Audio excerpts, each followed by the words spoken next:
నిస్వార్థ ప్రజాసేవకుడు భీమవరం పట్టణ అభివృద్ధి బాటలు వేసిన మాజీ ఎమ్మెల్యే పులపర్తి ఆంజనేయులు జన్మదిన వేడుకల సందర్భంగా భీమవరం నియోజకవర్గ ప్రజలు జన్మదిన శుభాకాంక్షలు తెలియజేయడానికి పోటెత్తారు.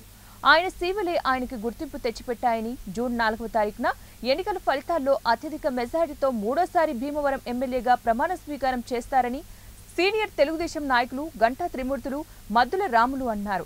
ఈ మేరకు అంజిబాబు జన్మదిన వేడుకలు భీమవరం బ్యాంకు కాలనీ శ్రీకృష్ణదేవరాయల కళ్యాణ మండపంలో ఎంతో ఘనంగా నిర్వహించారు. చరిత్ర సృష్టించే నాయకుడు పులపర్తి రామాంజనేయులు గారి జన్మదినాన్ని పురస్కరించుకుని ఈఆర్ జనసేన టీడీపీ బీజేపీ నాయకులు పెద్ద ఎత్తున పుట్టినరోజు శుభాకాంక్షలు తెలియపరచడానికి వచ్చారు.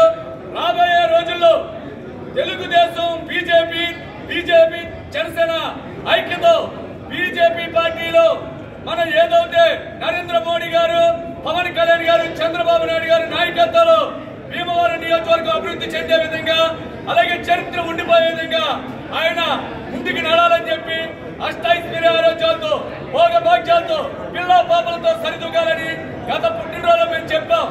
ఏంటంటే ఆయన మళ్ళీ మీరు మూడోసారి ఎమ్మెల్యే అవ్వాలి అని అన్నాం. అలాగే ఆయన మూడోసారి ఎమ్మెల్యేగా ఉమ్మడి ప్రచారం కానీ అలాగే కార్యకర్తలు పాల్గొనడం కానీ అంతా చేయడం జరిగింది. ఎందుకంటే గతంలో 10 సంవత్సరాలు కాంగ్రెస్లో అలాగే తెలుగుదేశంలో ఆయన ఎమ్మెల్యేగా చేయడం జరిగింది. తెలుగుదేశంలో ఉండకపోతే భీమవరం మండలం, వీరవసరం మండలం, భీమవరం టౌను ఎనలేని అభివృద్ధి చేసిన వ్యక్తి ఎవరంటే పులపర్తి రామాంజనేయులు.